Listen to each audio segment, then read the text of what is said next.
All right. This is your video for chapter 19, which is intra-operative care.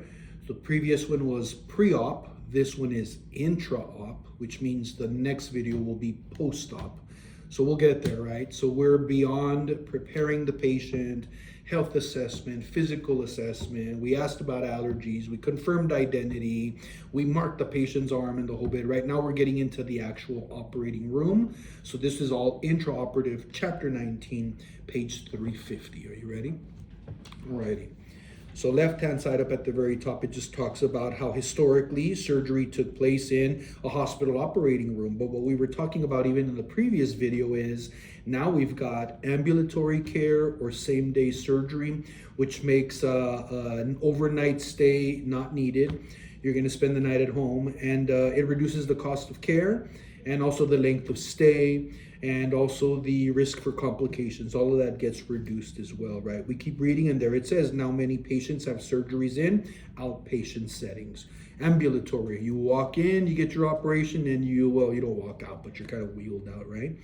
Next, we'll look at the next section that it says, more surgeons are using italicized, highlight, minimally invasive surgery, MIS. Minimally invasive, least complications, less medications, shorter length of stay, right? Look at what it says. Why? Because there's techniques and advanced technologies such as endoscopy, robotics. I know that Spring Valley Hospital does robotics. Now they're even doing operating where the doctor is in another city, but the robotics is set up in a completely different city and you're doing it over the internet, online. Isn't that crazy? So there is some advanced technologies like that, like the robotics that decrease blood loss, incision size, pain, recovery time, and then the length of the hospital stay. It's all about get them in, get them out. The longer you're at the facility, every day is a higher chance for you to catch an infection that you did not come into the hospital for. And then the bad part is that this is where the creatures that nature didn't even invent, we invented them. MRSA, VRE, these drug-resistant bugs that nature didn't even create. We created them and they're living in the hospitals. So that's why we want to get you in and get you out. The longer you're there, the higher the chance that you're going to pick up one of these bugs that you didn't even come into the hospital for, right? And then should you pick up one of those infections, the hospital has to eat that cost because it was related to the provision of care. It makes sense? A good lawyer will figure that out for you. But we got to talk about the actual operating room first. Look at what it says, the physical environment of the operating room, department layout. Way down at the bottom left-hand side, 3 zones, highlight, unrestricted zone, semi-restricted zone, and restricted zone. I will tell you the restricted zone is sterile. So the other two are not, right? But the restricted zone, that's sterile. Everybody in there is going to be gowned up and masked and things on their head and on their feet, and the temperature is lower. That's the restricted zone. That is where the actual operations take place. Does that make sense? It says the unrestricted zone, that's zone 1, unrestricted, is where people in street clothes interact with those in scrub attire. These areas are typically the points of entry for the patient, right? And point of entry for staff and point of entry for information as well, right? Because the semi-restricted zone, it says includes the surrounding supporting areas and corridors. Only authorized staff are allowed to be in the semi-restricted zone. So there's only so far you can get into the operating room before it says restricted employees only. That area is area number 2. It is semi-restricted, right? All staff in a semi-restricted area should wear clean surgical attire.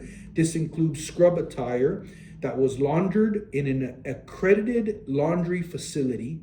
So even doing the laundry has to be an accredited laundry facility.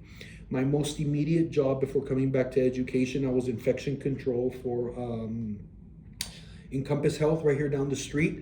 And for infection control, I had to go see where the laundry was getting taken to, disinfected, folded, and then returned back. So I had to follow a batch of dirty laundry from my facility to the accredited laundry facility and then follow it back all the way so I can see the whole thing full circle. And I had to do that at least once a year to ensure that everything is done appropriately. Isn't that crazy? You too can have this job.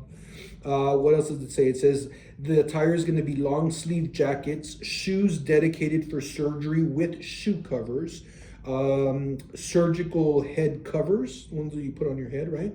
That covers all head. Oh, there's also some for facial hair because you don't want beard hair to fall into the operating area. So now there's even a one for beards or for facial hair. And this is any appropriate PPE, including face shields. So this is the semi-restricted area. Everybody is all gowned up in PPE. But if you go a little bit further, that's going to be your restricted area. And it says this is within the semi-restricted area and includes the actual operating room. Here, masks should be worn and traffic is minimized because there's sterile supplies. Some of it are opened or not opened in that restricted area. Does that make sense? It says the physical layout is designed to reduce cross contamination. In other words, there's a process. Look at how that last paragraph down at the bottom on the right-hand side of 350 talks about the flow of clean and sterile supplies and equipment is separate from the flow of contaminated supplies, contaminated equipment, and obviously from waste products, right? Staff moves supplies from the clean areas, such as the sterile core, through the OR for surgery, and then onto an instrument decontamination afterwards, right?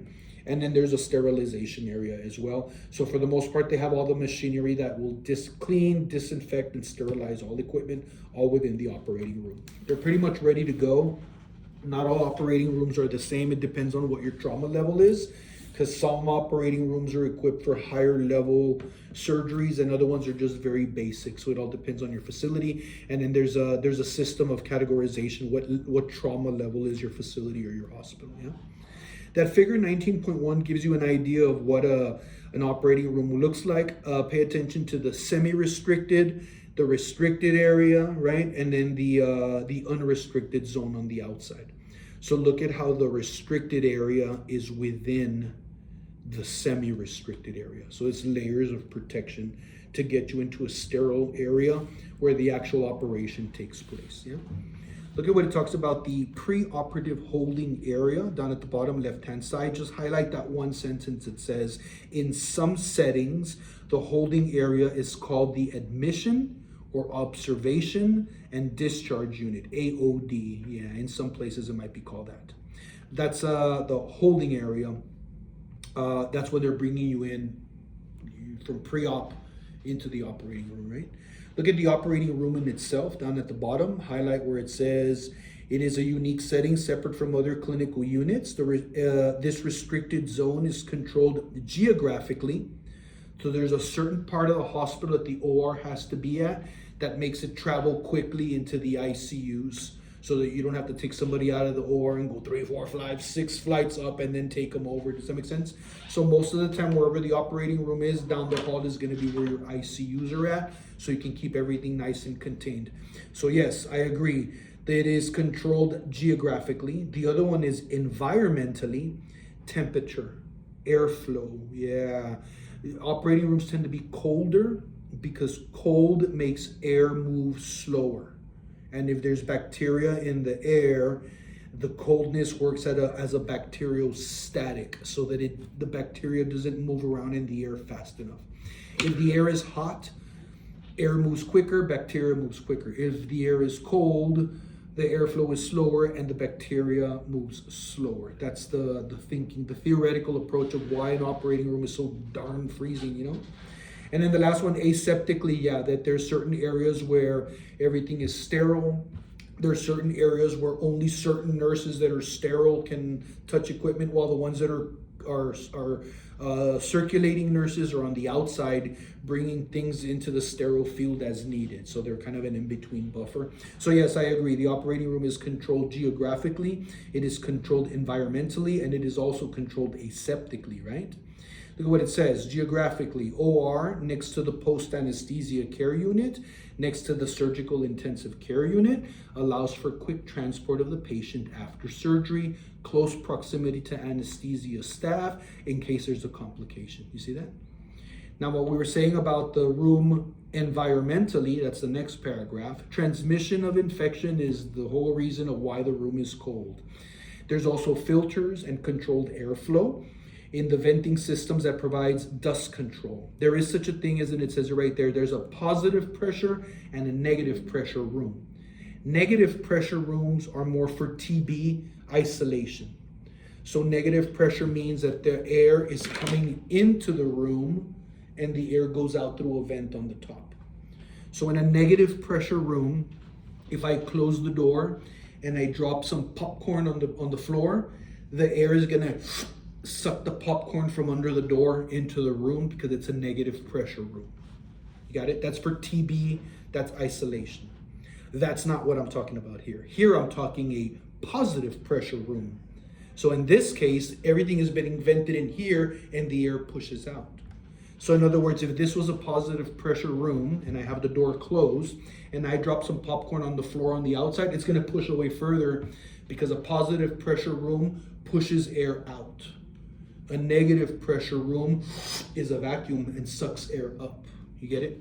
So what are we talking about here when we're controlling the operating room? What did we say? Environmentally, positive pressure. So it's blowing air out so that if there's any bacteria in the room, it gets pushed out of the operating room, not sucked in. Get it? We keep moving. What else does it say? Positive pressure in the rooms prevents air from entering the OR, from the halls and from the corridors. The temperature in the OR and the humidity are controlled to prevent bacterial growth. Cold. Ultraviolet lighting reduces the number of microorganisms in the air. Ultraviolet lighting also kills TB, acid fast bacillus. And then the last paragraph there, furniture that is adjustable, easy to clean, easy to move, provides safety and comfort. That's the kind of furniture you're going to see inside an operating room. Either way, you got to do equipment checks, equipment check. Check equipment frequently to ensure proper functioning. Electrical safety is the main thing. Remember with base plugs, you never pull a base plug out of the wall. Grab it from the actual base. Don't grab it from the cable. Grab it from the base of the plug, right? What else do we say? Last but not least, the lighting. The lighting is designed for a precise view of the surgical site. So you got these big old lamps that focus and light up that one area that the doctor is going to be operating on. Make sense? Last sentence, a communication system offers a way to deliver routine and emergency messages from outside of the operating room into the operating room and vice versa. Information from the operating room outside to the family members as well. So there's got to be a system in place for that. So some of the staff is going to be sterile and some of the staff in the operating room is going to be non-sterile. Those can still leave the room and come in as long as they are careful with the sterile area and the sterile field. So we're going to designate some of the staff as either sterile or non-sterile. There's a word for that. If we look down there at the bottom, which is the surgical team, this would be the perioperative nurse. So the perioperative nurse, it says, there's 3 domains for it. You could be a preoperative nurse, an RN. You can be an operating nurse, right? Or you can be a PACU nurse. Pre, intra, post. You're a nurse that specializes on pre-op, preparing patients, educating them. Or you're a nurse that specializes in the operating room. So now you're assisting. You're one of the sterile or the non-sterile nurses working in the operating room. And then there's post-op. All you do is you receive patients from the OR, monitor. They're good to go, send them to the floor. They have a complication, push them back into the OR. Make sense? So all 3 of those are fantastic jobs to have. But if you're going to work inside the OR, you can't drink because you never know when they're going to call you. You could get a phone call at 2, 3 in the morning in the middle of a Saturday afternoon. So your lifestyle is going to require some modification for you to be ready for surgery at the drop of a hat at any moment. But you're well compensated for it as well, though. What else do we got? Yes, down at the bottom, look at where it says in italicized, way down at the bottom, right-hand side, scrub nurse. Scrub nurse. The scrub nurse has to scrub in and be sterile. So the sterile nurse that's going to be working with the doctor in the operation, that's a scrub nurse. They're sterile. Because the other one, if you turn the page right there, circulating nurse, non-sterile. They're the ones that are on the periphery, dropping things into your sterile field or taking things out as you hand them to them. Does that make sense? So some of the staff is sterile and some of it is clean. Scrub nurse versus circulating nurse. The scrub nurse actually has to scrub in for sterile.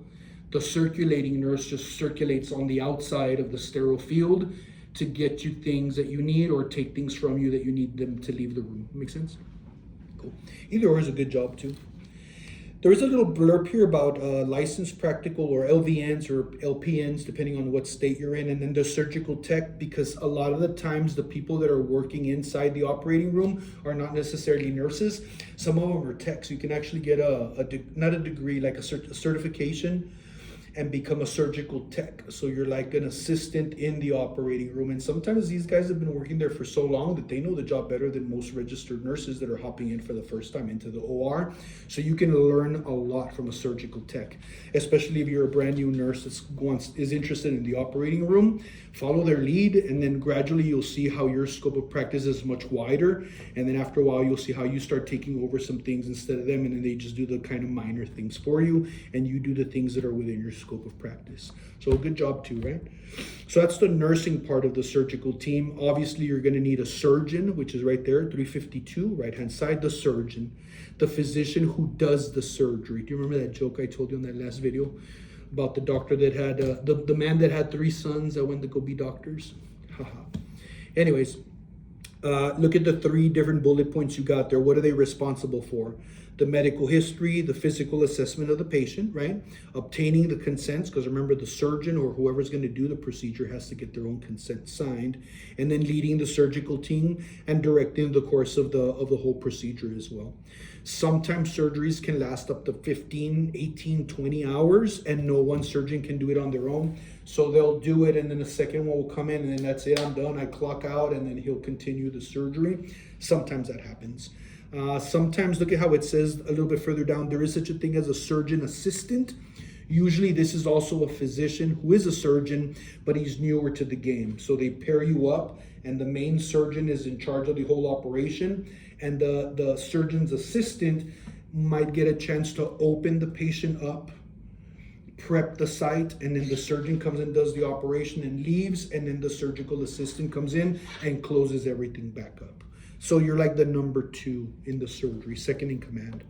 It says the surgeon assistant can be another physician. It usually is, but it could be a registered nurse. It can be a first assistant, physician assistants, nurse practitioners, that kind of stuff. Surgical residents, yeah, or fellows, medical students, certified surgical first assistants, yeah. So for the most part, it's a physician in training, or a physician or somebody that's still in medical school. But it can be a nurse. There are some facilities that are very small and rural. All you got is a nurse practitioner. That's going to be your number 2. A little bit further down where he talks about it, the registered nurse as the first assistant. So there's the whole certification and training that you can go for that as well. What I see more popular though with nurses that are interested, in fact, when I went to nursing school, there was only 16 of us in my cohort. We all went on to do pretty bigger and good things. One of them, Mr. Edelmiro, I remember him, Edelmiro Morales. He turned out to be a next one right here, an anesthetist, a nurse anesthetist. You see that at the bottom? So that's a registered nurse that goes for additional training to learn anesthesia and then work like an anesthesiologist. And you're a certified nurse anesthetist. A lot of money. They make really good cash. Your best programs are usually in the military. So if you're interested in becoming a nurse anesthetist, get your RN, pass the NCLEX, and then go apply for the military to work as a nurse in the military. You go through a very short modified basic training, because if the crap hits the fan, everybody's all hands on deck and you got to fire guns. So they will show you how to shoot a gun and some basic kind of, this is how you salute, this is how you put on the uniform. You good? All right, cool. And then you go and you work in the hospitals, where everybody in the hospital is going to be an officer. So no one is saluting all the time. Otherwise, you'd be saluting everybody down the hall. But then you can get those that are working for the military have a better chance of getting into these nurse anesthetist programs, especially the ones in the Army that are very good, but very, very, very competitive. So my hat's off to you if that's the direction you want to take your career. But it'll take some lifestyle modifications for sure. I don't think I can deal with that part, right? I gotta have my whiskey. An accredited nurse anesthetist and that's who becomes a nurse anesthetist, who has completed a national certification exam, the CRNA exam, another NCLEX that you have to pass to get the certification. You probably get a DEA license as well because you're going to be giving controlled substances. So you'll get some prescriptive authority as well. So very interesting choice of a career. Maybe you're interested in that, right? But do look at all of these activities that the nurse would have in the operating room. Look at table 19.2, pre-surgery, that's pre-op. During surgery, that's our focus because the third one is post-op. So this is a great table to come back to while you're reading all three chapters. But for right now, look at just the center one because that's what we're focusing on right now. So during surgery, what is the nurse's responsibilities? Safety, safety, safety. Ensure integrity of the sterile field. That's number one. Ensure that sponges, needles, instruments, and medical devices are counted before the surgery and then counted again after the surgery. If you had 10 sponges and at the end of the surgery you got 9, you better find that 10th one, because if you don't, the patient is not leaving the operating room and they're going to open him up and they're going to look for it, and you just created a sentinel event. So root cause analysis right there. Keep that in mind. Position patients to ensure correct alignment of exposure of the surgical site to prevent the accidental procedural injuries, right? It says prevent chemical injury from prepping solutions and drugs that you're going to give the patient. Ensure safe use of electrical equipment. Hopefully we checked all of that before the damn patient got into the room. And then safely give ordered medications. The anesthetist might give this too during the operation, but you may be asked to give something else so that the anesthetist is just focusing on the anesthesia, and any other drugs the nurses on the side would be administering that, right? So during surgery, again, more responsibilities of the nurse, right? Monitor physical status, right? So reports and vital signs, that's going to be your big one. Your big one is vital signs, blood loss, and urine output. Although the nurse anesthetist is already very, very acutely looking at the urine output, because that's determining also if he's putting them into renal failure with the medications that he's keeping them in that little induced coma while you're doing the operation, right? Look at the last one, monitor psychological stress. Give emotional support to the patient. Don't promise them everything is going to be all right, because you don't know that everything is going to be all right. But you can say things like, he's a very good doctor, he's got a great record, most of these procedures go without any complications. Be careful what you say, just don't give them any false hope. And don't say everything is going to be all right, because it may not be all right, right? Look at the next one. Ensure that the patient's right to privacy. Yeah, just because they're in the operating room, you don't want to have them exposed completely. You expose whatever you need exposed for the operation. But whatever you don't need exposed, you cover it up. So just that's human dignity is something that the nurse is keeping an eye on. And then communicates patient's emotions and status to the healthcare team. If she's very scared, you want to say, hey, she's very scared, before they put them under. And in some cases, then the operations, they actually might be conscious if it's just a regional operation that they're doing. So just keep that in mind. Those are the responsibilities of the nurse intra-op while you're in the operating room, right? Look at page 353, left-hand side, nursing management, patient before surgery. So it's not quite pre-op. We're already in the intra-op setting, but we're about to begin. So it's early on, right? So looking for assessment, just highlight that first sentence. Provide physical and emotional comfort for the patient and the caregivers, along with teaching about the upcoming surgery. However, the majority of your teaching should have already taken place in the pre-op, because now we're in intra-op. Now it's action. We're actually going to do the operation, right? Look on the right-hand side up at the top. Highlight that one sentence. Perform a thorough physical assessment during the pre-op preparation of the patient. And then we can see the previous chapter that we just talked about. You got that table that's got all of that head-to-toe assessment on there, right? So no problem there. Chart review, definitely, but that was also in the previous chapter. So it looks like we're just reinforcing and confirming that everything in the pre-op was actually accurate and translated properly. That's great. But it does say table 18.5 provides that example of the data obtained during the preoperative assessment. We talked about that in the last video. Go back and look at that one if you want to, or just hop over to table 18.5 in the previous chapter. Now, we're admitting the patient, right? Maybe it's an outpatient setting, or maybe it's for a scheduled surgery. So you came in through we came in through admission, not through the ER in the hospital. This was all planned, right? So admitting the patient, highlight that sentence that says, a general routine includes greeting, proper identification, and then a supportive welcome to the setting. That's really what you want to do.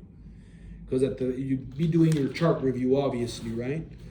Keep moving to the next page and look at that paragraph per sentence. You may offer complementary or alternative therapies, such as aromatherapy, if it's approved by your facility. Music therapy, yeah, sometimes operating rooms might have music. A lot of times it's relaxing classical music, but in some cases I have seen once the patient is unconscious, boom, the Metallica comes up or whatever the surgeon likes to hear because it relaxes him for the procedure. I've heard heavy metal sometimes because that's what the surgeon likes, but they wait until the patient is unconscious and then they'll crank up the Metallica, right? Or whatever it is kids are listening to. Complementary and alternative therapies, music therapy, guided imagery. Yeah, it's like close your eyes, relax, think of a beach. You're all alone. Margarita in hand. Well, that's a little too much. But you know what I mean? It's just guided imagery. There's a whole lot of research and science about the benefits and how there is some benefit to guided imagery, but you have to learn how to do it and you have to be certified. So there are ways for you to become not certified, but at least familiarized with how to do guided imagery, right? All of it is just for the purpose of distraction, relaxation, and then reducing pain more than anything, right? So we're going to prepare the room now. So we've got them in the operating room, or rather before they come into the operating room, the operating room should be prepared. Look at what it says, room preparation. Highlight where it says, prepare the room to ensure privacy, prevention of infection, and safety. Those are your three things. So privacy, that's your patient dignity, because there's only one patient in the operating room at a time, and don't overexpose them. Keep their dignity in mind, right? Prevention of infection, that's the cold room, that's the control of the airflow, that's the restricted versus unrestricted areas. That's your aseptic technique. You see that? That's painting the skin with betadine before they do incision. So there's a lot of measures that are being taken, because that's a big one, the prevention of infection, right? And then the third one is safety. Everything from electrical safety to a safety of a fall to safety of med math to the medications you're giving. Is the bed too high? Is the bed too low? Are the rails up? You see that? All of that good stuff. But that's it pretty much. Privacy, prevention of infection, and safety. Those are your main three concerns with setting up that operating room. I like this whole paragraph right there, which says, are all people entering the operating room wear surgical attire, like shown in figure 19.3. All electrical and mechanical equipment is checked for proper functioning routinely. Everything has to be tagged, and probably they're on the schedule. Every 4th of the month, we check all the connections or what have you, right? Each surgical item, like syringes, needles, all of that, it says a surgical item is opened and placed on the instrument table using aseptic technique. Sponges, needles, instruments, and small medical devices like surgical clips and universal adapters are highlight, counted. You must count them. And then it says, according to strict processes to ensure accurate retrieval at the end of the surgery. Because if you're missing a fork and a knife, guess where you left it? Inside of the patient. Now you got to go back in and get it. And look at what it says. Any retained surgical supplies, devices, or instrument automatically Sentinel event. Boom. That's some documentation. That's going to go on your record for sure. For the surgeon, right? It's a bad look for a surgeon. He's probably going to counsel you and maybe remove you from his team. But it might have been his fault too. So it might have been that you caught it for him. So it all depends on your relationship with your physician there. But usually this is done in teams. Like a surgeon likes his team. He knows he can trust them. He always does his job good as an aseptic nurse, and she always does good as a circulating nurse. So if I don't have my team, we're going to reschedule the surgery. But this is the kinds of things that creates a solid team when you minimize these sentinel events, and it's all by counting. Make sure that you started with 5 sponges, you better end with 5 sponges. Make sense? Look at what else it says. During room preparation and the surgery, the scrub person does surgical hand asepsis. dons a sterile gown and gloves, and touches only items in the sterile field. This is the scrub nurse. You've scrubbed in, and now you're sterile. And now anything that you touch is going to be sterile right here in my sterile field. Anything outside of the sterile field, somebody has to drop it in for you, and you stay sterile the whole time. Make sense? Look at the next one, transferring the patient. We mean like after the surgery. So you've done the surgery and it says after the pre-operative assessment, right? Oh, moved into the OR. First, moving them into the OR. See, I keep thinking intro. We already did pre-op. I don't know why we're discussing pre-op here. But it says for the OR, after the pre-operative assessment is complete and the surgical suite is ready, always maintain privacy during transfers through the public areas. Cover the patient with a gown or a blanket. Each time a patient is transferred between beds, this is the test question, the wheels must be locked. Enough staff should be used as ergonomic tools. In other words, don't break your back. If there's four people to help me move this patient, so always think sliding boards. Those are your ergonomic tools. Lifts, guides, all of that to prevent accidental falls. There's nothing worse than dropping a patient in the middle of a transfer from one gurney to another. I've only seen it once and it was horrible. So lock your door, lock your windows, lock your wheels, lock your wheels on the stretchers, because if not, when you're transferring them from one bed to the other, it splits open and they fall in between. That's horrible. I've only seen it once and it was pretty bad. Anyways, what else are we going to see after that? Last sentence, monitor leads, because they might have EKG leads on them, making sure that those are all in place, right? They'll probably have a blood pressure cuff going into the operating room and it stays on them the whole time as well, making sure that it's the right size and you have it in the right position. Pulse oximeter, sometimes on the finger, sometimes on the ear. I've seen it on the bridge of the nose too, or on the foot. What else we have? Also applied after the patient is safely inside the OR bed already. And then you apply all these things to them. Then there's the scrubbing, gowning, and the gloving a little bit further down. When wet scrubbing is used, so there's these special sinks that don't even have a faucet. You activate it with your feet. So down on the bottom, you press a handle on the ground and it turns on and off the water, so that you don't have to turn on and off the water with your hand. You do it with your feet. So look at what it says here. It says, when you're scrubbing, start with the fingernails and then work your way down. So it's distal to proximal. Distal to proximal. You see that? It says it right there. Scrubbing is used. Clean your fingernails first. Follow with scrubbing each plane of the individual fingers, then the palms, then the forearms in the distal to proximal fashion. Scrub, scrub, scrub, scrub, scrub. It's like a brush. And you squeeze it and it's got all this foam, and you scrub, scrub, scrub, scrub, scrub. And then scrub every single finger, palm of the hand, and then proximal to distal, proximal to distal. And then when you're rinsing, you rinse, and then you rinse this way, proximal to distal, so that the water comes down this way. You see that? Not this way, because then everything's coming this way, and you're trying to get your hands to be aseptic technique. So let's keep reading. Always hold your hands, there it is, away from surgical attire, higher than the elbows. This prevents contamination from clothing or detergent suds and water draining from unclean areas above the elbows down into your clean and scrubbed hands and fingers. Make sense? So even when you rinse this way, and then you walk around like this. And then the hands get dried, and then the gloves come on. And then that's why in the movies you always see the surgeons like this. They've already scrubbed in. Everything drips down this way.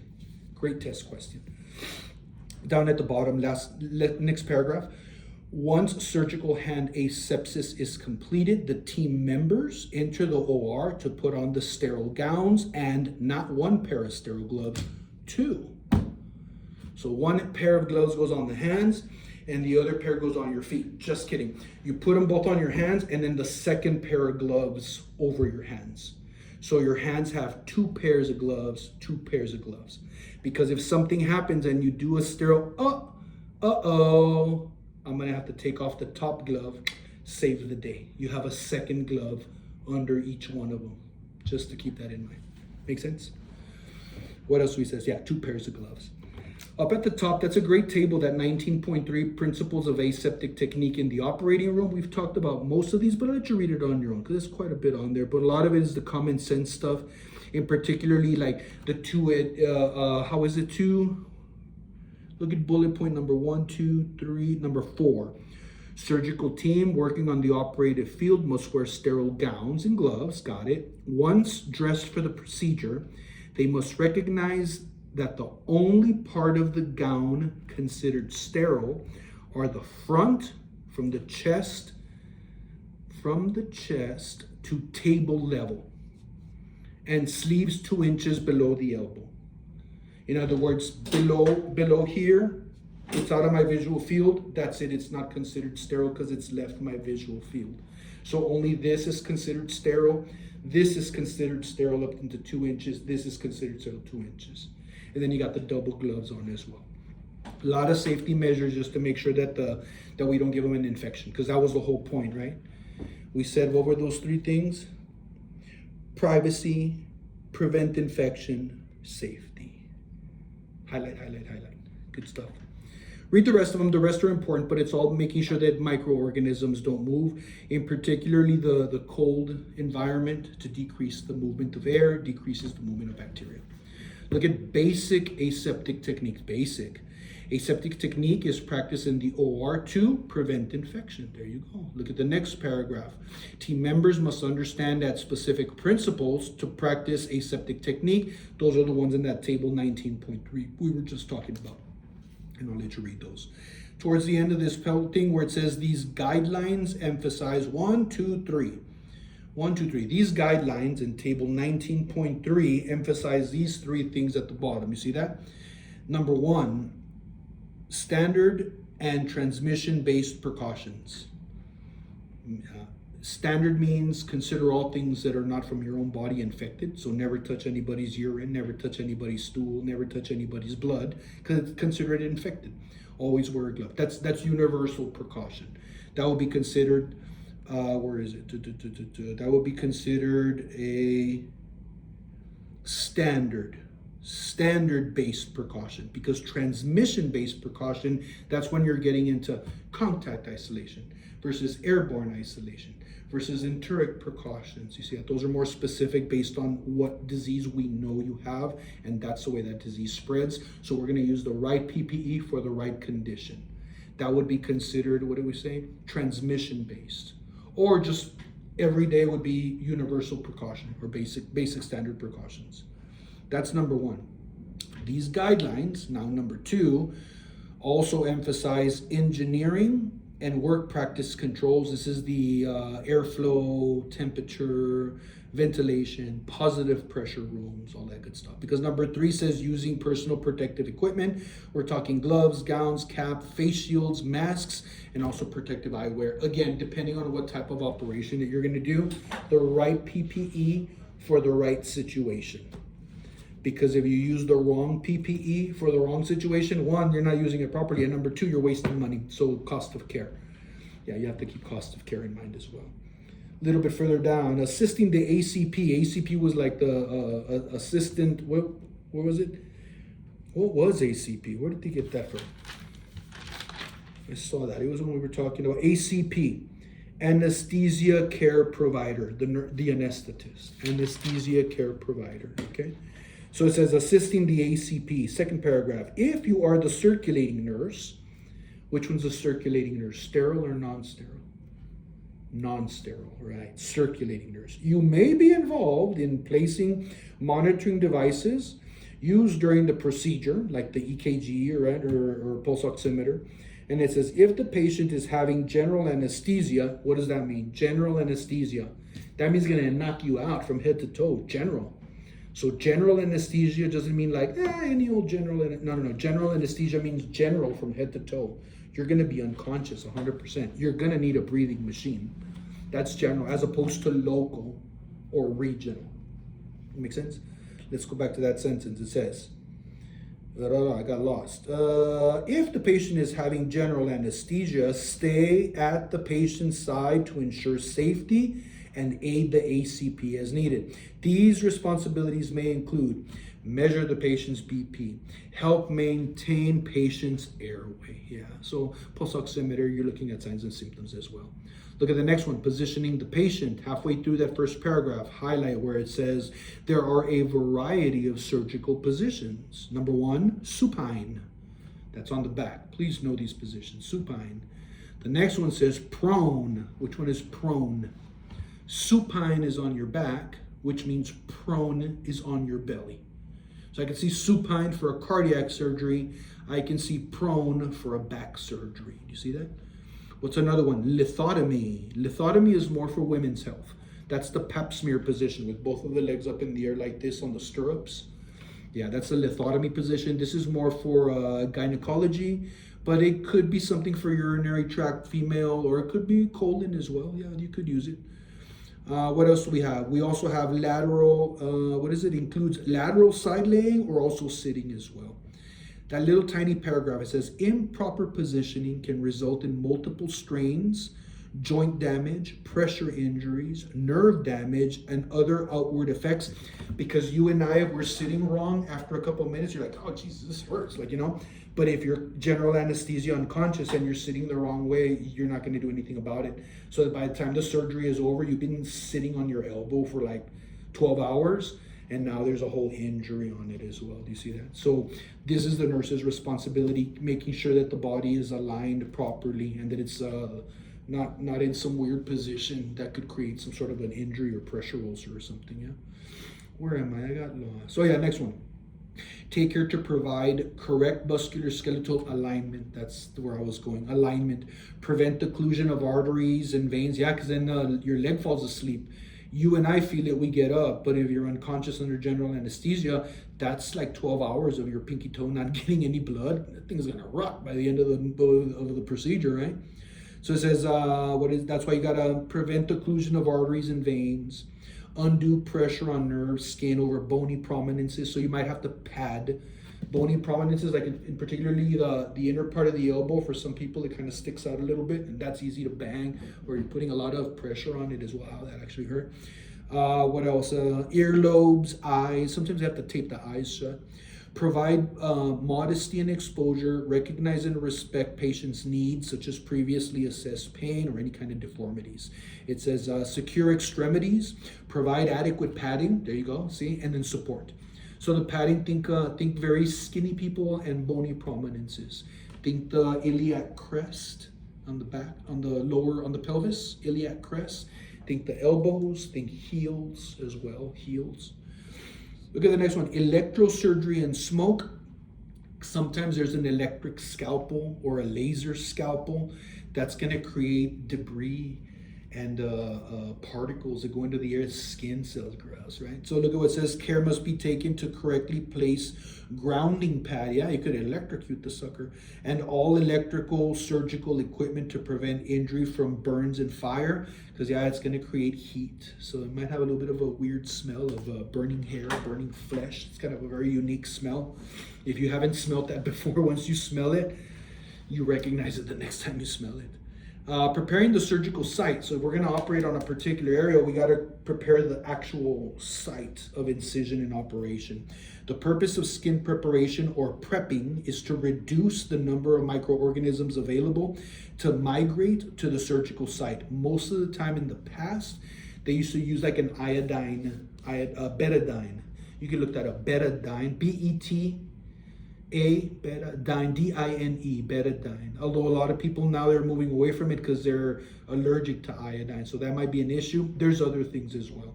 But when they say they're gonna paint the area and it leaves you like this weird, like a copper kind of brownish, reddish color, that's iodine, it's betadine. Yeah, it's specifically an antiseptic.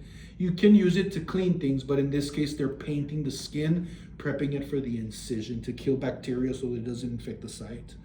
What else does it say? A little bit further down, we prepare the skin by mechanically scrubbing, yeah, scrub first, the surgical site, with an antimicrobial agent to the procedure. Antimicrobial agent specific to the procedure, yeah.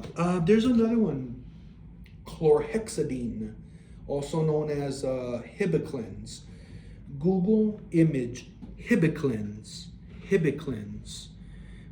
Generic name is chlorhexidine. They sell it at Walmart. You have to ask for it behind the counter at the pharmacy. And it's like a super soap. It's a super duper duper antibacterial, anti-everything soap. It's like very powerful. You wash with it, and even after you rinse it, it embeds itself into your skin and gives you an additional antimicrobial element there on protection on the skin.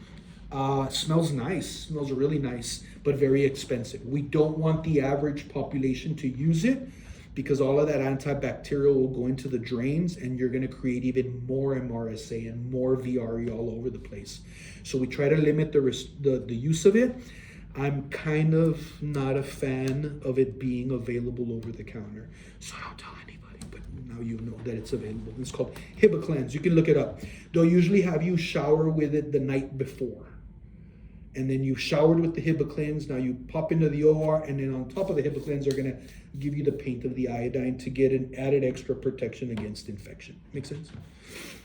Alrighty, good. We move a little bit further down. Safety considerations, all procedures put the patient at risk for injury. Every single procedure it's going to have a risk. What are the risks? Right there. Infection, physical trauma from positioning or the equipment, physiological effects of the surgery in itself. See that? So sometimes not 100% when you come out of a surgery. A little bit further down towards that last part where it says, these include, proper and clear communication, teamwork, situational awareness, stress and fatigue management. All of this is important for, let me read the whole sentence because it didn't make sense. Although technical skills such as operating equipment or proper instrument handling are a critical part of the ORRN competency, non-technical skills, NTSs, have a high impact on outcomes in an operating room. And what are those non-technical skills that are important for you to have? Proper and clear communication, which is why I emphasize that. And I got some students on campus that are terrible communicators, and I'm on them all the time about it because it's important that you'll be able to communicate properly, especially if you're going to be a registered nurse. Teamwork. You got to work as a team. Even if you don't like the sucker next to you, you have to work with him. So you have to figure it out and learn how to work with somebody that you normally would not want to pick to work with. But hey, he's got an RN, I got an RN, and we're both here and we're going to help with the patient, you know. Situational awareness. Those of you that might have military experience, they teach this in the military. Situational awareness is just a fancy way of saying be aware of your surroundings. You know, make sure you know what's around you, you know where the exit is at, you know where the dangers are at. But in this case, we're thinking situational awareness of I know where the crash cart is at, I know where the medications are at, I know the exit to the room, I know the fire extinguisher, those kinds of things, you know, situational awareness. What's another one on here? And it says stress and fatigue management as well. It can't be easy working in an operating room. The hours are kind of wacky. You're kind of working from 3 in the morning to 1 p.m. or 12 in the afternoon. So it's very strange hours, very different. And then you got to be able to deal with a certain level of gore, because you're kind of cutting them open and stuff. I myself have noticed the older I get, the more squeamish I've gotten. Go figure. I don't know. But this might be a challenge for somebody if they want to be an OR nurse and they just don't have the stomach for it. But at the same time, the stress management, it's kind of stressful at the same time. Either way, when we're talking about this clear communication, right? S-bar, S-bar, S-bar. We're back to S-bar. Right there, communication, standard approach to handoff communication, S-bar, table 1.3. I believe it's page 8 or page 9 in your book. Go back and know S-bar. You're going to get some sort of a test question on S-bar for me for the next exam, right? Then it's your surgical care improvement project. What is this? It's a specific surgical care improvement project. This is like a national safety quality initiative, right? It says, number 1, prophylactic antibiotics started within 30 to 60 minutes before a surgical incision. So they might do that. You're already a diabetic. I already know you're going to be prone to infections. I'm going to have to cut you open and your sugars are high as hell. Let's give you an antibiotic 30 minutes to 1 hour before the surgery as a prophylactic for infections. Make sense? Look at number 2, applying a warming blanket to prevent unintended hypothermia. Because hypothermia, you're going to vasodilate, you're going to lose heat. They can throw some complications. Your body might actually start to shiver, and then that starts to consume more energy. So the whole reason of the warming blanket, to prevent shivering. And why would a nurse want to prevent shivering? Because shivering consumes energy. Yeah. So look at the connection between the warming blanket and energy conservation. Make that link. Somebody's going to ask you a test question somewhere down the line to see if you can link those together. Maybe it'll be me, right? Let's see, what else do we got? And then what else? Last but not least, applying intermittent pneumonic pressure devices. They mean sequential compression devices. Those are the ones that go on the legs. If you don't know what I'm talking about, Google image sequential compression device, SCD, for lower extremities. There are these things that literally, they're in compartments, compartment 1, 2, and 3, and they literally like squeeze, release, squeeze, release, squeeze, release, and then does squeeze, release, squeeze, release. So they're literally milking your legs and getting the circulation to go up. So this is done for people that are going to have extended bed rest, because then you have venous stasis, blood that's just sitting there in the legs for 12 hours during a surgery. And then the longer it stays there, the higher the chances it'll clot, and then that can turn into a stroke or an embolism or something. So sequential compression device is super important. Make sure you look that up. Alrighty, what else we have? Timeout and the surgical checklist. Okay, we got everything. We got the patient, we're ready to go. And before we start the surgery, timeout before the first incision. So a timeout, it says, requires a pre-procedure verification process. Timeout. Before we start the first incision, let's double check everything. This includes verifying relevant documentation of the patient, right? All your forms and all that good stuff, right? Signed consents, anesthesia, blood, and procedure. Nursing and pre-anesthetic, wherever I got lost, oh shit. Let me read the whole thing. This includes verifying relevant documentation, history and physical assessment, signed consent forms, nursing and pre-anesthetic assessment, and it also includes the results of diagnostic studies, x-rays, biopsy reports, blood products, implants, devices, special equipment we expect to be used and must be available. So that's what the timeout is for. It's to double check that this is the right patient. We're doing the right leg. We got all of the labs. She did sign the consents. Everything good? Everything good? Cool. Now hit the Metallica. Let's go ahead and cut the patient open. Make sense? Look a little bit further down. It says the surgeon marks the procedural site, but if possible, the patient might be involved in that in the pre-procedure part. So sometimes if I know they're going to do something on this arm, not this arm, when the doctor comes in and explains the consent for me to sign, and he starts answering questions, he might actually right there in front of me mark up, here's where the incision is going to go, and we're going to cut from here to here. Or if he wants to be fun about it, here, you patient, you do it, so you can see where we're going to cut or whatever, just to feel involved, you know. So they'll do that sometimes. I like this safety check. We're going to get a test question on this. Surgical timeout before anesthesia induction. Ask the patient to confirm name, birth date, procedure, site, and if they signed consents. All surgical team members must stop what they are doing just before the procedure starts to verify patient information or identification, procedure, and the surgical site. That's a test question. Timeout. With the right place at the right time with the right person. You see that? Good. A little bit further down, managing your patient after surgery. Okay, so there's post-op, but it sounds like there's a pre-post-op during the surgical stage. So the final stages of the operating stage, there's that transition when you're leaving the intra-operative stage and going into the post-op stage. It's not from one moment to the next. There's a gradual transition over it. You see that? So look at what it says, managing the patient after surgery. Go all the way down to the last part of the paragraph where it says, the surgical team goes with the patient to the PACU. Not the whole team, but one member of the team will go to the PACU. PACU is post-op, on the way out. Anesthesia recovery unit. It is the handoff, including the patient's status and the procedure done is communicated to the nurse receiving the patient in the PACU, how are you going to communicate that information? S-bar, very good. All right. And then to promote safety. Good, good, good. No problems there. There's a little section here that talks about anesthesia. Because down at the bottom, remember what we said about anesthesia? A lot of times the operation is not as dangerous sometimes as the anesthesia is. The older the patient is, the more dangerous the anesthesia is. The more there's liver involvement or hepatic pathologies or anything that's a nephrotic pathologies, injuries of the kidneys, that's when it gets complicated. That's when the anesthesia becomes even more dangerous. Does that make sense? So down at the bottom it says the effects it has on patients' sensorium, anesthesia, right?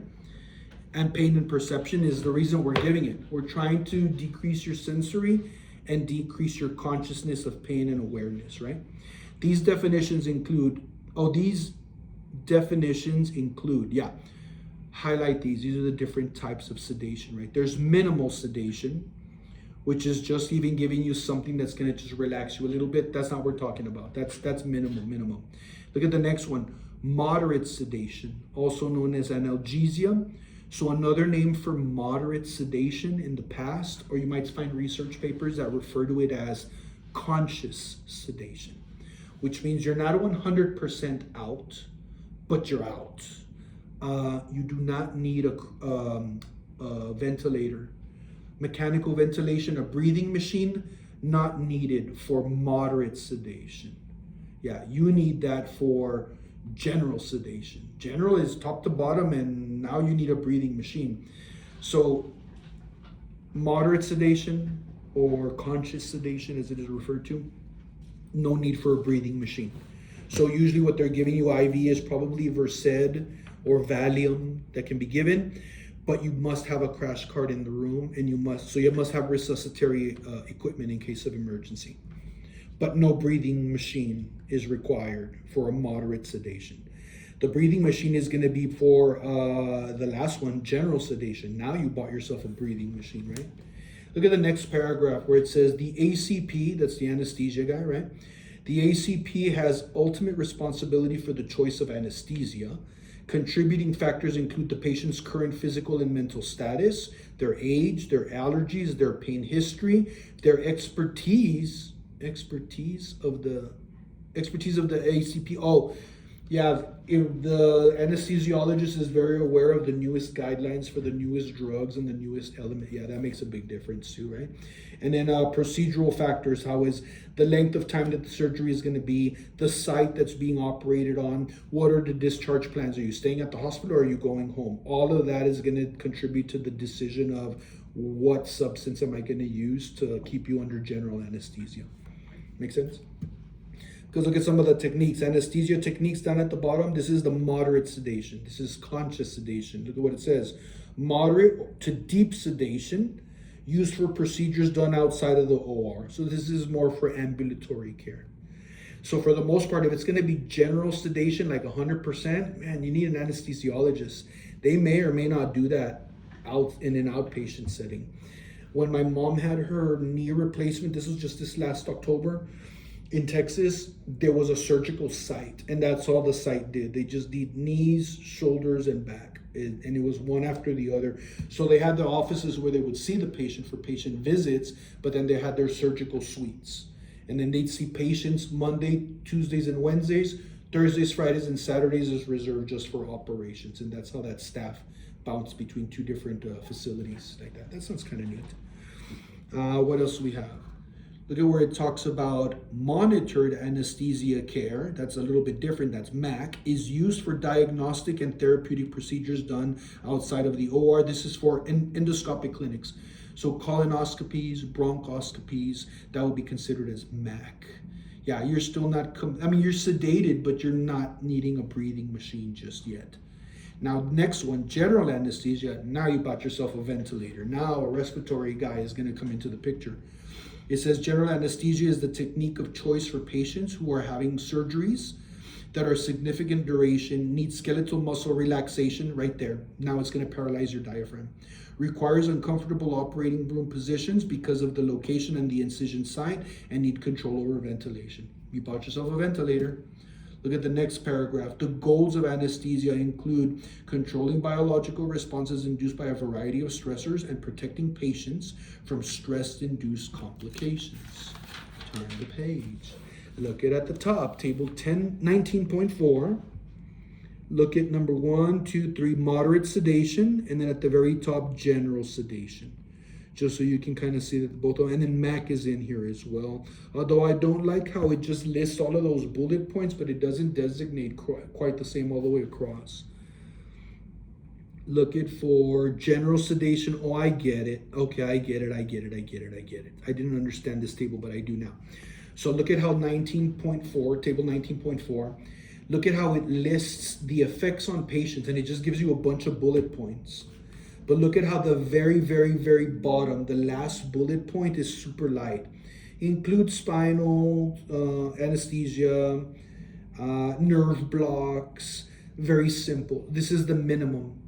And as each bullet point goes higher, it intensifies the effect of the drug you're giving.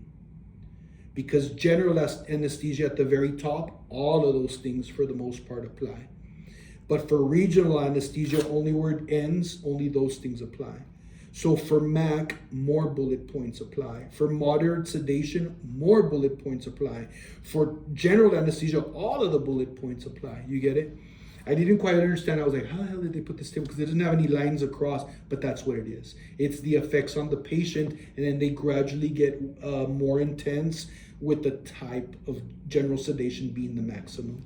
So no surprise that for general sedation, it says loss of sensation and consciousness, combination of your hypnotic, your analgesic, and your amnesiac already, usually involves inhalation agents to knock you out, maybe. Skeletal muscle relaxation, right there, diaphragm, phrenic nerve. You bought yourself a breathing machine. Requires advanced airway management, right there. Look at that. That's the ET tube, intubation tube, endotracheal intubation tube, ET tube, endotracheal. And you have to scope them and put it in there, right?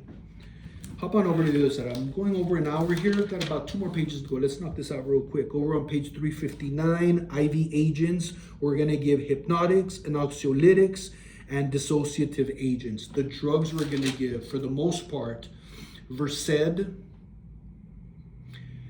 diazepam, those are going to be for conscious sedation. Now, to totally sedate you, they might even use Benadryl. Totally sedate you, man, they're going to go with things like Versed for the most part. In fact, no, even more stronger than that.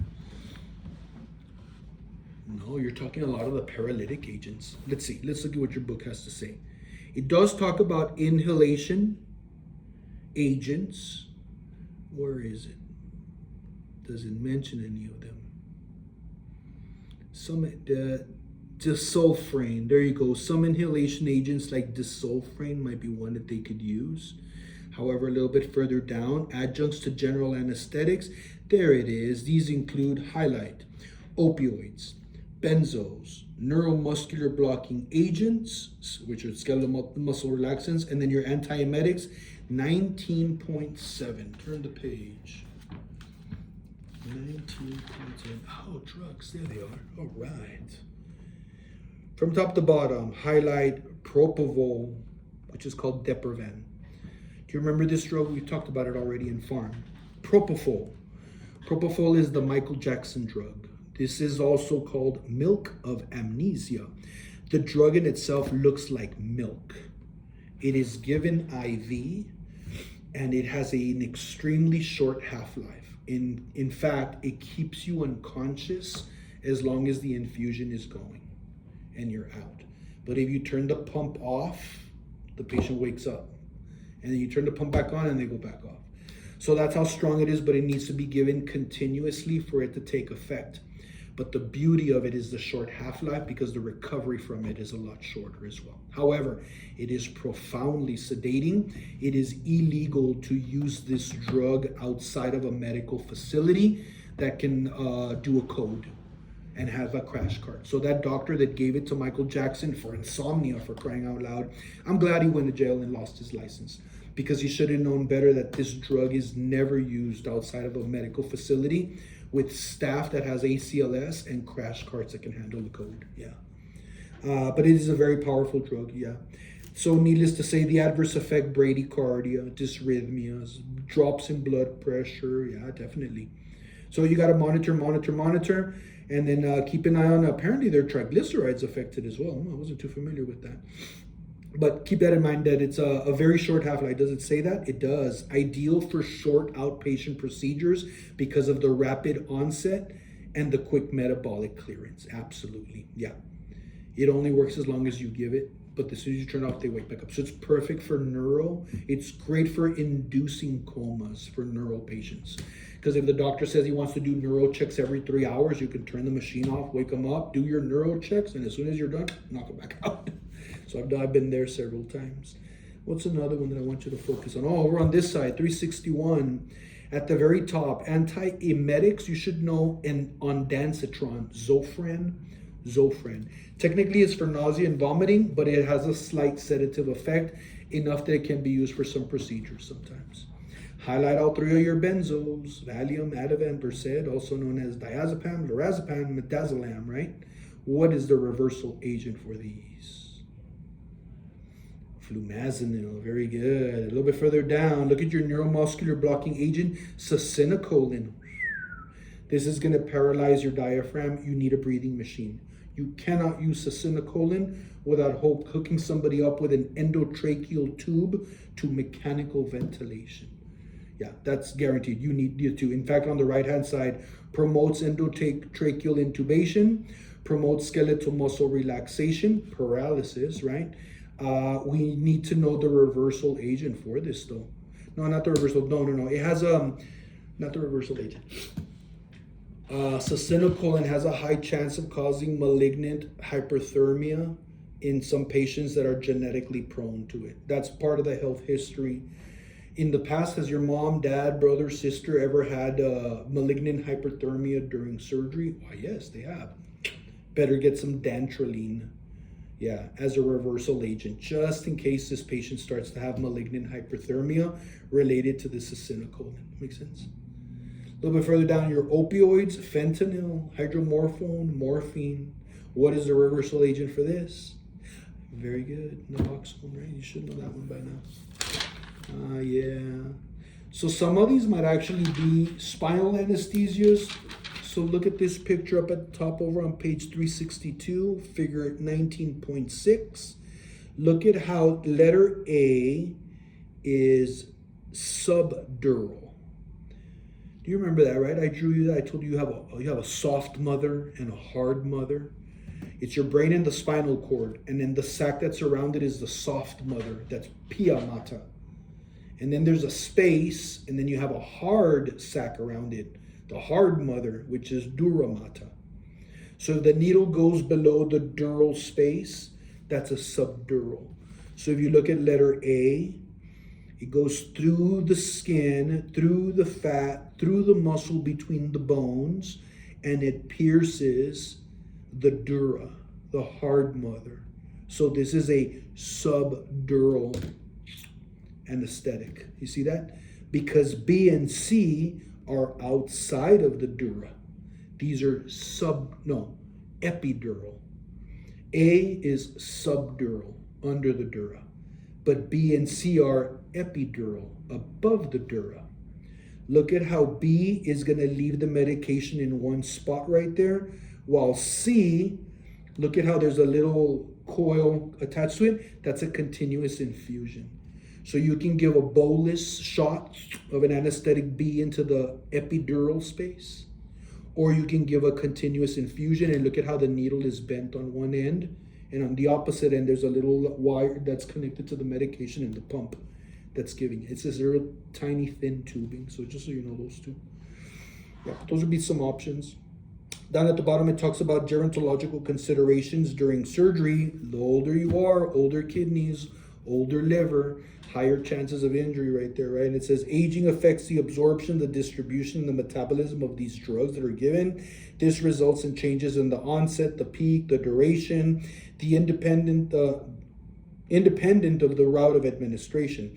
Because of this, anesthetic drugs need to be carefully titrated when given to the older adult. Physiologic changes of aging may change the patient's response to blood and fluid loss and replacement, to hypothermia, to pain, to tolerance of the procedure and positioning because of the bony prominences that they have. Monitor the older adult's response to all anesthetic agents. Post-operative delirium is a common complication. Yeah, post-operative delirium, ICU psychosis. You're seeing the same walls in the same room every day. You don't even know what day is it, day, night? Has it been a week? Has it been a year? Yeah, common complications associated with adverse surgical outcomes. Assess the post-operative recovery patient from anesthesia. The patient is transferred out to the PACU, so this is the older adult. The other thing is the perioperative crisis. Crisis usually revolves around the anesthetics that are kind of given, but there is such a thing as the anaphylactic reaction. You never know to whatever they get. Remember, allergic reaction is just itching, hives. Anaphylaxis, airway is closing up and the blood pressure drops and the heart rate goes up. Now you're turning into shock. So anaphylactic, the main key thing you're going to deal with is that airway and then treat that low blood pressure, right? Latex allergies can be an issue as well. There it is. Look at that. Malignant hyperthermia. Rare disorder with skeletal muscle rigidity right there. Succinylcholine.